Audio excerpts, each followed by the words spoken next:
Yo, what's up po sa inyong lahat ng mga chip? Okay?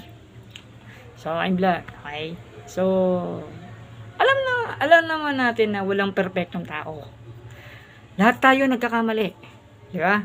Yes, ako po aminado po ako na nagkakamali ako. At tumatanggap ako ng pagkakamali ko. Hindi ako kagaya ng iba dyan. Hindi marunong tumanggap ng pagkakamali. Okay?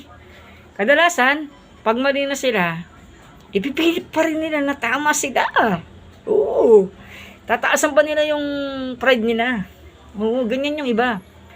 Alam nyo, talaga naman talaga eh. Wala nang perfecto dito sa mundo. Lahat tayo nagkakamali. Diba? Kaya matuto kang tumanggap ng pagkakamali mo.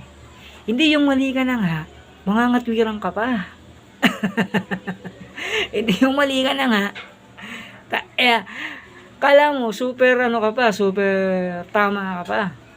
Okay? Diba? Kasi ganito yan eh. Pag hindi ka marunong tumanggap ng pagkakamali mo, at ma-pride kang tao, at tinataasan mo pa yung pride mo, na mali ka na. Real talk to ah.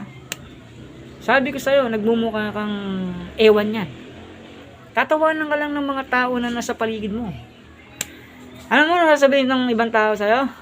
Ano sabihin sa'yo? Mali na nga. Pinipilit niya pa na tama siya. Di ba? Alam nyo no mga chip. Hindi masamang tumanggap ng pagkakamali. Di ba? Mas maluwag sa loob mo na tatanggap ka ng pagkakamali. Okay?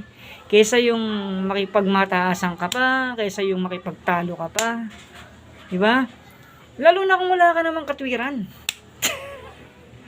Wala kang katwiran, mali ka eh. Di ba? Lawakan natin yung isip natin ng mga chip. Yes, ako po, ulitin ko. Aminado po ako na nagkakamali ako.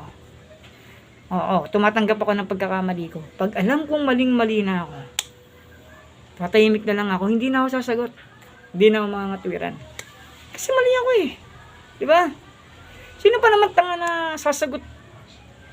Mali na, tapos sasagot ka pang gusto mo pang itama, gusto mo pa isulong yung mali. Di ba? Na mga chip. Yun ang advice ko ng mga chip. Matuto tayong tumanggap ng pagkakamali.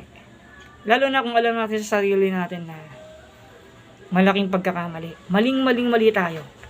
Huwag na natin pahabain pa. Ha?